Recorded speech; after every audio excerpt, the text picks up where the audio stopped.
GK all collection में एक बार फिर से आपका स्वागत है। दोस्तों आज है 28 जुलाई और 28 जुलाई 2023 से करंट अफेयर से जितने भी प्रश्न जो कि competitive exam point of view से इंपॉर्टेंट होंगे उन सभी के बारे में हम डिस्कस करेंगे। साथ ही हर क्वेश्चन से रिलेटेड इंपॉर्टेंट फैक्ट की भी चर्चा करेंगे।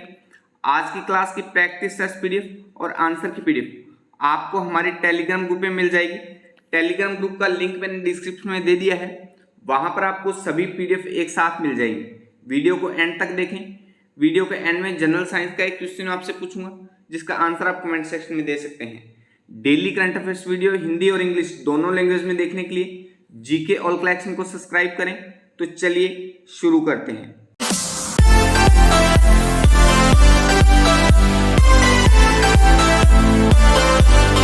आज के लिए पहला प्रश्न है, कंबोडिया के प्रधानमंत्री कौन हैं जिन्होंने हाल ही में इस्तीफा देने का फैसला किया है? Who is the prime minister of Cambodia who has decided to resign recently? तो प्रेजेंट टाइम में कंबोडिया के जो प्राइम मिनिस्टर हैं वो हुन सेन हैं, जिन्होंने अभी हाल ही में अपने पद से इस्तीफा देने का फैसला किया है। तो ए ऑप्शन इसका सही हो जाएगा। चलिए इनके बारे में और जान लेते हैं। कंबोडिया के प्रधानमंत्री हुन सेन ने लगभग 4 दशक बाद अपने पद से इस्तीफा देने का फैसला किया है। अच्छा, यहाँ पर जिन स्टूडेंट्स को इंग्लिश में रिक्वायरमेंट है वो इंग्लिश में फैक्ट्स को पढ़ सकते हैं। इंग्लिश में मैंने ऐड कर दिया है तो वो इंग्लिश में पढ़ सकते हैं। मैं तो कहता हूँ जो हिंदी मीडियम के स्टूडेंट हैं, जिनको जो हिंदी में पढ़ रहे हैं, तो वो भी इंग्लिश में पढ़ें। डेली रूटीन में अगर आप ऐसा कर रहे हो तो करंट अफेयर्स के साथ साथ आपका इंग्लिश में भी आप बहुत अच्छे हो जाओगे, तो आप इंग्लिश में भी पढ़ सकते हैं। चलिए हुन सेन के बारे में बात कर रहे हैं हम, कंबोडिया के प्राइम मिनिस्टर। तो कंबोडिया के प्रधानमंत्री हुन सेन ने लगभग 4 दशक बाद अपने पद से इस्तीफा देने का फैसला किया है। वह दुनिया में सबसे लंबे समय तक शासन करने वाले नेताओं में से एक हैं। उन्होंने घोषणा की है कि वह अगस्त की शुरुआत में इस्तीफा दे देंगे और सत्ता अपने बेटे को सौंप देंगे। हाल ही में उनकी पार्टी ने अप्रतिस्पर्धी चुनाव में फिर से सभी सीटों पर जीत हासिल की है। तो इस प्रश्न से आप इतनी सी जानकारी ध्यान में रखिए। अच्छा, कंबोडिया के बारे में देखिए तो कंबोडिया की लोकेशन आप एशिया महाद्वीप में, यानी यहाँ पर दक्षिणी पूर्वी एशिया में यहाँ पर देख पा रहे हैं। तो कंबोडिया की राजधानी नामपेन है। राजा यानी किंग नोरोडोम सिहामोनी है। प्रधानमंत्री हुन सेन है। करेंसी रायल है और कॉलिंग कोड +844 है। तो कंबोडिया के बारे में इतनी सी सामान्य सी जानकारी आप ध्यान में रखिए। नेक्स्ट है, मेरी माटी मेरा देश अभियान किस मंत्रालय की एक पहल है? मेरी माटी मेरा देश campaign is an initiative of which ministry? तो मेरी माटी मेरा देश जो अभियान है वो ग्रामीण विकास मंत्रालय द्वारा शुरू किया गया है। तो सी ऑप्शन इसका सही हो जाएगा। चलिए इसके बारे में और जान लेते हैं। मेरी माटी मेरा देश अभियान ग्रामीण विकास मंत्रालय की एक पहल है। यह अभियान 9 से 15 अगस्त तक पूरे देश में चलाया जाएगा। पूरे देश के लगभग 7,500 ब्लॉकों से चयनित युवा दिल्ली के कर्तव्य पथ पर इस कार्यक्रम के लिए एकत्रित होंगे। आज़ादी का अमृत महोत्सव के समापन के लिए इस अभियान को शुरू किया गया है, जो 12 मार्च 2021 को शुरू हुआ था। तो इस प्रश्न से भी इतनी सी जानकारी आप ध्यान में रखिए।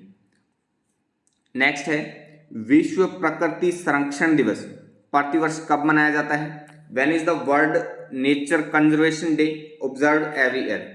तो हर साल 28 जुलाई को विश्व प्रकृति संरक्षण दिवस मनाया जाता है। तो डी ऑप्शन इसका सही हो जाएगा। प्रतिवर्ष 28 जुलाई को विश्व प्राकृतिक संरक्षण दिवस मनाया जाता है। इस दिन लोग प्राकृतिक संरक्षण के महत्व के बारे में जागरूकता फैलाते हैं। इस अवसर का प्राथमिक उद्देश्य सतत विकास की और आवश्यकता के बारे में जागरूकता बढ़ाना है। अच्छा, इस वर्ष की जो थीम है वो थीम है forest and livelihoods sustaining people and planet. तो थीम महत्वपूर्ण है, थीम पर आप थोड़ा अच्छे से फोकस करिए। अच्छा, जुलाई महीने में अब तक हमने जितने भी दिन बनाए हैं तो उनको एक बार फिर से हम रिपीट करेंगे। 1 जुलाई को राष्ट्रीय डॉक्टर डे, 2 जुलाई को विश्व खेल पत्रकार दिवस, 3 जुलाई को अंतर्राष्ट्रीय प्लास्टिक बैग मुक्त दिवस, 4 जुलाई को अमेरिकी स्वतंत्रता दिवस, 6 जुलाई को विश्व जूनोसिस दिवस, 7 जुलाई को विश्व चॉकलेट दिवस, 7 जुलाई को किस्वाहिली भाषा दिवस, 8 जुलाई को राष्ट्रीय ब्लूबेरी दिवस, 9 जुलाई को राष्ट्रीय विद्यार्थी दिवस, 10 जुलाई को राष्ट्रीय मत्स्य किसान दिवस, 11 जुलाई को विश्व जनसंख्या दिवस, 12 जुलाई को विश्व पेपर बैग दिवस, 13 जुलाई को अंतर्राष्ट्रीय रॉक दिवस, 15 जुलाई को विश्व युवा कौशल दिवस, 16 जुलाई को विश्व सर्प दिवस, 17 जुलाई को विश्व अंतर्राष्ट्रीय न्याय दिवस, 18 जुलाई को नेल्सन मंडेला अंतर्राष्ट्रीय दिवस, 20 जुलाई को विश्व शतरंज दिवस, 22 जुलाई को विश्व मस्तिष्क दिवस, 22 जुलाई को ही राष्ट्रीय आम दिवस, 23 जुलाई को राष्ट्रीय प्रसारण दिवस, 24 जुलाई को आयकर दिवस, 25 जुलाई को विश्व ड्राउनिंग प्रिवेंशन दिवस, 26 जुलाई को कारगिल विजय दिवस और 26 जुलाई को ही मैंग्रोव पारिस्थितिकी तंत्र के संरक्षण के लिए अंतर्राष्ट्रीय दिवस। और आज हमने बात की है विश्व प्राकृतिक संरक्षण दिवस 28 जुलाई। तो अब तक हमने इतने दिनों की बात की है। आज एक बार फिर से हमने सभी दिनों को एक साथ रिपीट कर लिया है। जैसे जैसे हम आगे दिनों को पढ़ते चलेंगे वैसे वैसे पीछे के दिनों को साथ ही रिपीट करते चलेंगे। अच्छा, अगर ये क्लास आपके लिए हेल्पफुल है, आप इस क्लास से कुछ सीख रहे हो तो वीडियो को लाइक कमेंट करके शेयर जरूर कर दिया करो। आपके एक लाइक और कमेंट से मुझे मोटिवेशन मिलता है और मैं हर रोज एक नई एनर्जी के साथ आपके लिए अच्छे से अच्छा कंटेंट बना पाता हूँ। चलिए नेक्स्ट है, हाल ही में सीआरपीएफ ने अपना कौन सा स्थापना दिवस मनाया है? Which foundation day has CRPF celebrated recently? तो अभी सीआरपीएफ ने अपना 85वां स्थापना दिवस मनाया है। बी ऑप्शन इसका सही हो जाएगा। चलिए इसके बारे में और जान लेते हैं। केंद्रीय रिजर्व पुलिस बल सीआरपीएफ ने 27 जुलाई 2023 को अपना 85वां स्थापना दिवस मनाया है। यह दिन राष्ट्र की एकता, अखंडता और संप्रभुता को बनाए रखने के बल के अपार और अद्वितीय योगदान का जश्न मनाता है। सीआरपीएफ भारत का सबसे बड़ा केंद्रीय सशस्त्र पुलिस बल है। सीआरपीएफ गृह मंत्रालय के अधिकार के तहत काम करता है। तो इस प्रश्न से भी इतनी सी जानकारी आप ध्यान में रखिए। नेक्स्ट है, हाल ही में किस देश की संसद में न्यायपालिका के अधिकार छीनने वाला बिल पास हुआ है? Recently which countries parliament had passed a bill to take away the power of the judiciary? तो अभी इजराइल की पार्लियामेंट में न्यायपालिका के अधिकार छीनने वाला एक बिल पास हुआ है। तो बी ऑप्शन इसका सही हो जाएगा। चलिए इसके बारे में और जान लेते हैं। इजराइल की संसद में विवादास्पद न्यायिक सुधार बिल को कानून रूप दे दिया गया है। कानून के समर्थन में वोट करने के लिए पीएम बेंजामिन नेतन्याहू भी संसद में पहुंचे। इस विधेयक को नेतन्याहू के सत्तारूढ़ कट्टर दक्षिणपंथी गठबंधन के सभी 64 सांसदों ने मंजूरी दी है। नए कानून के तहत 120 सीटों वाली इजरायली संसद में 61 सांसदों के साधारण बहुमत से सुप्रीम कोर्ट के फैसले को रद्द किया जा सकेगा। तो इस प्रश्न से भी इतनी सी जानकारी आप ध्यान में रखिए। अच्छा, इजराइल के बारे में हमने बात की है तो वर्ल्ड मैप में इजराइल की लोकेशन आप उत्तरी अफ्रीका महाद्वीप में यहाँ पर देख पा रहे हैं। तो इजराइल की राजधानी तेल अवीव है। इजराइल के राष्ट्रपति रेवेन रिवलिन है। वर्तमान जो प्रधानमंत्री है बेंजामिन नेतन्याहू है। करेंसी इजरायली नई शेकेल है और कॉलिंग कोड +972 है। तो इजराइल के बारे में भी इतनी सी सामान्य सी जानकारी आप ध्यान में रखिए। नेक्स्ट है, किस राज्य ने पहली बार किसी ट्रांसजेंडर को जन्म प्रमाण पत्र दिया है? Which state has given birth certificate to a transgender for the first time? तो पहली बार राजस्थान ने किसी ट्रांसजेंडर को जन्म प्रमाण पत्र दिया है। तो डी ऑप्शन इसका सही हो जाएगा। चलिए इसके बारे में और जान लेते हैं। राजस्थान में जयपुर ग्रेटर नगर निगम की ओर से राज्य का पहला ट्रांसजेंडर जन्म प्रमाण पत्र जारी किया गया है।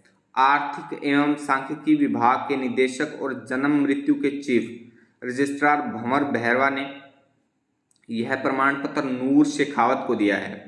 नूर शेखावत ने 10 दिन पहले निगम में जन्म प्रमाण पत्र के लिए आवेदन किया था। तो इस प्रश्न से भी इतनी सी जानकारी आप ध्यान में रखिए।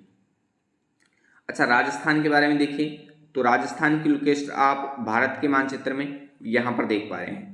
राजस्थान का गठन 1 नवंबर 1956 को हुआ। राजधानी जयपुर है। राजस्थान में 10 संभाग और 50 जिले हैं। राजस्थान के राज्यपाल कलराज मिश्रा है, मुख्यमंत्री अशोक गहलोत हैं। राजस्थान विधानसभा में 200 सीटें हैं, राज्यसभा में 10 सीटें हैं और लोकसभा में 15 सीटें हैं। तो राजस्थान के बारे में भी इतनी सी सामान्य सी जानकारी आप ध्यान में रखिए। भारत के जब भी किसी राज्य की कोई भी बात आती है तो मानचित्र के साथ हम इतनी सी जानकारी जरूर पढ़ते हैं, हमेशा ही पढ़ते रहेंगे, तो इस पर भी आप अच्छे से फोकस किया करिए। चलिए नेक्स्ट है, आर्मी पोस्टल सर्विस ने पहले स्थायी आधार नामांकन केंद्र का उद्घाटन किस शहर में किया है?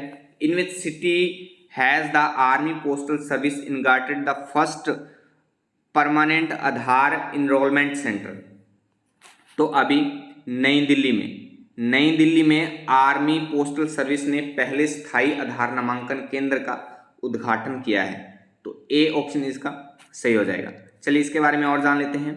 सेना डाक सेवा कोर यानी आर्मी पोस्टल सर्विस ने नई दिल्ली में सेंट्रल बेस पोस्ट ऑफिस में पहले स्थायी आधार नामांकन केंद्र का उद्घाटन किया है। इसके तहत देश भर में 48 चिन्हित स्थानों पर फील्ड डाकघरों के माध्यम से तीनों सेनाओं के कर्मियों और उनके आश्रितों के लिए आधार संबंधी सेवाओं की सुविधा प्रदान की जाएगी। तो इस प्रश्न से भी इतनी सी जानकारी आप ध्यान में रखिए। नेक्स्ट है, इंडिया एआई ने उभरती प्रौद्योगिकी को बढ़ावा देने के लिए किसके साथ समझौता किया है? India AI has tied up with whom to promote emerging technology? तो इंडिया एआई ने अभी हाल ही में मेटा के साथ समझौता किया है। ए ऑप्शन इसका सही हो जाएगा। चलिए इस समझौते के बारे में और जान लेते हैं। इंडिया आर्टिफिशियल इंटेलिजेंस यानी इंडिया एआई ने देश भर में उभरती प्रौद्योगिकी में प्रगति को बढ़ावा देने के लिए मेटा के साथ एक समझौता ज्ञापन पर हस्ताक्षर किए हैं। इसका उद्देश्य आर्टिफिशियल इंटेलिजेंस और उभरती प्रौद्योगिकी के क्षेत्र में इंडिया एआई और मेटा के बीच सहयोग स्थापित करना है। साथ ही मेटा के ओपन एआई मॉडल को भारतीय एआई इकोसिस्टम के लिए तैयार करना है। तो इस प्रश्न से भी इतनी सी जानकारी आप ध्यान में रखिए। अच्छा, मेटा के बारे में हमने बात की है, तो मेटा के बारे में अभी हमने 2-3 दिन पहले भी बात की थी, आज फिर से बात कर रहे हैं। तो इम्पोर्टेंट कंपनी है, ये इम्पोर्टेंट संस्था है, तो इस पर भी आप थोड़ा अच्छे से फोकस किया करें। अच्छा, मेटा का प्रकार है जो है, लोगो आप पहले देखिए, तो मेटा का लोगो आप देख पा रहे हैं। लोगो देखकर अगर आप ये चीज़ पढ़ते हैं, कोई भी सामान्य से जानकारी है, तो वो आपको अच्छे से याद हो जाती है। तो जब भी ऐसी कोई तस्वीर मैं ऐड करता हूँ तो उसको देखकर आप जो साथ में फैक्ट लिखा होता है फिर उसको पढ़िए, तो वो चीज़ आपको अच्छे से याद होगी। तो मेटा का जो प्रकार है वो सार्वजनिक है, उद्योग, सोशल मीडिया, विज्ञापन, उपभोक्ता और इलेक्ट्रॉनिक्स है। स्वामी मार्क जकरबर्ग हैं, मुख्यालय कैलिफोर्निया, संयुक्त राज्य अमेरिका में है। तो मेटा के बारे में इतनी सी सामान्य से जानकारी आप ध्यान में रखिए। नेक्स्ट है, किस अफ्रीकी देश में सेना ने तख्ता पलटकर राष्ट्रपति को पद से हटा दिया है? In which African country has the army remove to president from office in a coup? तो अभी नाइजर की सेना ने नाइजर के राष्ट्रपति को पद से हटा दिया है। डी ऑप्शन इसका सही हो जाएगा। चलिए इसके बारे में और जान लेते हैं। पश्चिमी अफ्रीकी देश नाइजर के राष्ट्रीय टेलीविजन पर सैनिकों के एक समूह ने कहा है कि राष्ट्रपति मोहम्मद बजूम को सत्ता से हटा दिया गया है। तख्ता पलट के बाद देश की सीमाएं बंद कर दी गई हैं। कर्नल अमादो अबद्रमाने ने कहा है कि देशव्यापी कर्फ्यू घोषित कर दिया गया है। क्षेत्रीय और वैश्विक नेताओं ने राष्ट्रपति बजूम की रिहाई का आह्वान किया है। तो इस प्रश्न से भी इतनी सी जानकारी आप ध्यान में रखिए। चलिए नाइजर की लोकेशन आप वर्ल्ड मैप में देख लेते हैं। तो अफ्रीका महाद्वीप में नाइजर की लोकेशन, यहाँ पर नाइजीरिया के पास ही है नाइजर। तो नाइजर की लोकेशन आप देख पा रहे हैं। नाइजर की राजधानी नियामे है। राष्ट्रपति का पद अभी खाली है, पहले थे बजूम। करेंसी फ्रांक है और कॉलिंग कोड +227 है। तो नाइजर के बारे में भी इतनी सी सामान्य सी जानकारी आप ध्यान में रखिए। नेक्स्ट है, जर्मनी में हॉकी टूर्नामेंट के लिए जूनियर भारतीय हॉकी टीम का कप्तान किसे नियुक्त किया गया है? Who has been appointed as the captain of the junior Indian hockey team for the hockey tournament in Germany? तो अभी उत्तम सिंह को जर्मनी में हॉकी टूर्नामेंट के लिए जूनियर भारतीय हॉकी टीम का कप्तान नियुक्त किया गया है। तो ए ऑप्शन इसका सही हो जाएगा। अच्छा, कल की वीडियो का चैलेंज क्वेश्चन था, हड्डियों व दांतों के निर्माण में मुख्य घटक क्या है? तो तो इसका सही आंसर था ऑप्शन डी। ऑप्शन डी सही हो जाएगा, ए व बी दोनों, अर्थात कैल्शियम और फास्फोरस। कैल्शियम और फास्फोरस जो है वो हड्डियों व दांतों के निर्माण के लिए मुख्य रूप से उत्तरदायी हैं, मतलब घटक हैं इसके। आज की वीडियो का चैलेंज क्वेश्चन है, कौन सा विटामिन सूर्य की रोशनी से बनता है? तो इस क्वेश्चन का आंसर आप कमेंट बॉक्स में कमेंट करके जरूर बताएं। चलिए आज के लिए बस इतना ही। आज की वीडियो की एंडिंग करते हैं और कल मिलते हैं इसी समय। तब तक के लिए जय हिंद, जय भारत।